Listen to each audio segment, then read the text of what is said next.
বিশ্ব অর্থনীতির মঞ্চে একটা নতুন যুদ্ধ কিন্তু শুরু হয়ে গেছে। তবে এটা অস্ত্রের যুদ্ধ নয়, এটা হলো অর্থের যুদ্ধ। একদিকে আছে মার্কিন ডলারের অটল সাম্রাজ্য, আর অন্যদিকে তাকে চ্যালেঞ্জ জানাতে মাঠে নেমেছে ব্রিক্স নামে পরিচিত দেশগুলোর একটি শক্তিশালী জোট। তারা কি পারবে ডলারকে সরিয়ে নিজেদের মুদ্রা প্রতিষ্ঠা করতে?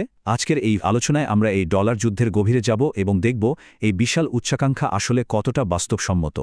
দেখুন, ব্যাপারটা শুধু কয়েকজন নেতার মিটিং না, এখানে আসলে বিশ্ব অর্থনীতির ভবিষ্যৎ নতুন করে লেখার একটা চেষ্টা চলছে। ব্রাজিল, রাশিয়া, ভারত, চীন আর দক্ষিণ আফ্রিকার এই জোটের লক্ষ্যটা কিন্তু সাধারণ বাণিজ্য চুক্তি ছাড়িয়ে অনেক দূর চলে গেছে। তারা চায় বিশ্ব অর্থনীতির চালকের আসনে বসতে। এই সংখ্যাটা দেখুন, -48.5%। এটা ব্রিক্স প্লাস জোটের বিশালতাকে এক কথায় বুঝিয়ে দেয়। মানে বিশ্বের মোট জনসংখ্যার প্রায় অর্ধেক। ভাবা যায়, পৃথিবীর প্রতি দুজন মানুষের মধ্যে প্রায় একজনই এই জোটভুক্ত দেশগুলোর বাসিন্দা। এই বিপুল জনসংখ্যাই তাদের অর্থনৈতিক স্বপ্নের মূল ভিত্তি। তাহলে এই জোট ঠিক কতটা শক্তিশালী?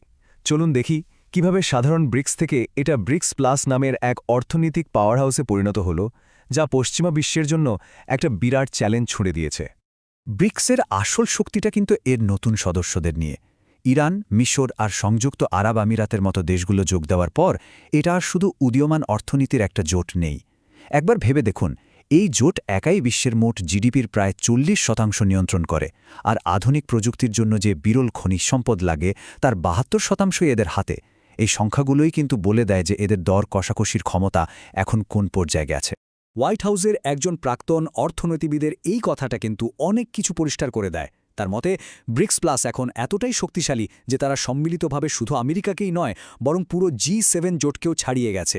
মানে বোঝাই যাচ্ছে, একে আর ছোট করে দেখার কোনো উপায়ই নেই। এটা এখন পশ্চিমা ব্যবস্থার এক সত্যিকারের শক্তিশালী প্রতিপক্ষ। তবে ব্রিক্স প্লাসের সবচেয়ে বড় আর সাহসী পদক্ষেপটা হলো নিজেদের একটা মুদ্রা তৈরির প্ল্যান। এমন একটা মুদ্রা যা দিয়ে ওরা আন্তর্জাতিক বাণিজ্যের ডলারকে একেবারে পাশ কাটাতে পারবে। চলুন ওদের এই গোল্ড প্ল্যানটা একটু ভেতর থেকে দেখা যাক। এই নতুন মুদ্রার একটা নামও প্রস্তাব করা হয়েছে, ইউনিট। এটা আসলে একটা ডিজিটাল মুদ্রা হবে, যা সদস্য দেশগুলোর মধ্যে লেনদেনের জন্য ব্যবহার করা হবে। আর এর মূল উদ্দেশ্য একটাই, ডলারকে পাশ কাটিয়ে একটা স্বাধীন অর্থনৈতিক ব্যবস্থা গড়ে তোলা। কিন্তু এই ইউনিট মুদ্রাটার জোরটা কোথায় থাকবে? এখানেই তো আসল ব্যাপারটা।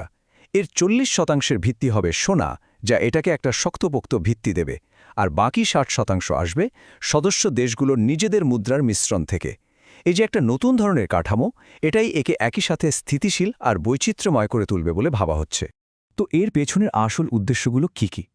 1 নম্বর, ডলার ছাড়াই আন্তর্জাতিক বাণিজ্য করা। 2 নম্বর, নিজেদের মধ্যে মুদ্রা বিনিময়ের খরচ কমানো।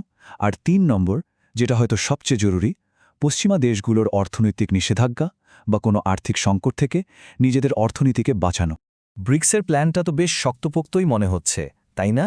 কিন্তু প্রশ্ন হলো, ডলারের যে কয়েক দশকের রাজত্ব, তাকে চ্যালেঞ্জ করা কি আসলেই এত সোজা? চলুন এবার একটু বাস্তবতার দিকে তাকাই আর দেখি ডলারের শক্তিটা ঠিক কতটা গভীরে। ব্রিক্সের প্ল্যান তো শুনলাম, কিন্তু ডলারের আসল শক্তিটা কোথায়? কেন দশকের পর দশক ধরে ডলার বিশ্ব অর্থনীতির একেবারে কেন্দ্রে বসে আছে? চলুন এর পেছনের গভীর কারণগুলো একটু খুঁজে দেখি। এই চার্টটা দেখুন, এক নজরেই ডলারের আসল ক্ষমতাটা বোঝা যায়। খেয়াল করে দেখুন, বিশ্ব অর্থনীতিতে আমেরিকার আকার যেমনই হোক না কেন, আন্তর্জাতিক ঋণ, ফরেন কারেন্সি রিজার্ভ বা বাণিজ্যের ক্ষেত্রে ডলারের ব্যবহার তার চেয়ে অনেক অনেক বেশি। মানে ডলারের প্রভাবটা আমেরিকার নিজের অর্থনীতিকেও ছাড়িয়ে গেছে। এই উপমাটা ডলারের ভূমিকাকে খুব ভালোভাবে বুঝিয়ে দেয়। ডলার আসলে শুধু একটা কারেন্সি নয়, এটা একটা পুরো সিস্টেম যার একটা নিজস্ব মাধ্যাকর্ষণ শক্তি আছে। আন্তর্জাতিক বাণিজ্য হোক বা ঋণ নেওয়া, সবকিছুই এই ডলার কেন্দ্রিক ব্যবস্থাকে দিন দিন আরও শক্তিশালী করে তুলছে। একটা কথা প্রায়ই শোনা যায় যে বিভিন্ন দেশের সেন্ট্রাল ব্যাঙ্কগুলো নাকি ডলার বিক্রি করে সোনা কিনছে। কিন্তু এর পেছনের আসল গল্পটা কি? এটা কি সত্যি সত্যি ডলার থেকে সরে আসার চেষ্টা, নাকি শুধু নিজেদের বিনিয়োগে একটু বৈচিত্র্য আনার একটা কৌশল? এই দুটো চার্টকে পাশাপাশি রাখলে একটা অদ্ভুত কিন্তু ইন্টারেস্টিং গল্প বেরিয়ে আসে। একদিকে দেখা যাচ্ছে দেশগুলো প্রচুর সোনা কিনছে, এটা সত্যি। কিন্তু মজার ব্যাপার হলো, একই সাথে তাদের অনেকেই আবার আমেরিকা ট্রেজারি বন্ডের মতো সম্পদও কিনছে। এর মানে কি দাঁড়ালো? সোজা কথায়, সোনা কেনা মানেই কিন্তু ডলারকে পুরোপুরি বিদায় জানানো নয়। সুতরাং আসল ব্যাপারটা হলো, 2008 সাল থেকে বিশ্বজুড়ে যে বিপুল পরিমাণে সোনা কেনা হয়েছে তার প্রায় 64% কিনেছে মাত্র 3টা দেশ, রাশিয়া, চীন আর তুরস্ক। বেশিরভাগ অন্য দেশগুলো আসলে ডলারের উপর থেকে নির্ভরতা কমাচ্ছে না, তারা শুধু তাদের রিজার্ভে একটু ভ্যারাইটি আনছে। এই যা ফেডারেল রিজার্ভের একটা গবেষণায় তো আরও মজার তথ্য পাওয়া গেছে। 2021 সালের পর যে দেশগুলো সোনা কিনেছে দেখা গেছে তারাই আবার মার্কিন সম্পদও বেশি কিনেছে। তাহলে সব মিলিয়ে আমরা কোথায় দাঁড়ালাম? একদিকে আছে ব্রিক্স প্লাসের বিশ্ব ব্যবস্থা বদলে দেওয়ার একটা বড়সড় প্ল্যান, আর অন্যদিকে ডলারের সেই পুরনো শক্ত সিংহাসন।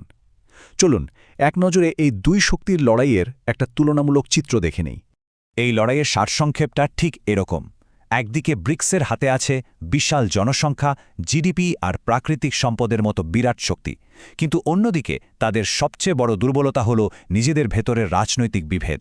যেমন ধরুন, ভারত আর চীনের মতো দেশগুলোর মধ্যে মতের অমিল। আবার একটা প্রতিষ্ঠিত শাসন ব্যবস্থার অভাবও তাদের পথটাকে বেশ কঠিন করে তুলেছে। আর এর সাথে আমেরিকার পাল্টা ব্যবস্থার ঝুঁকি তো রয়েছে। তাহলে শেষ প্রশ্নটা হলো, ডলার আর ইউনিটের এই লড়াইটা বিশ্বকে কোন দিকে নিয়ে যাবে?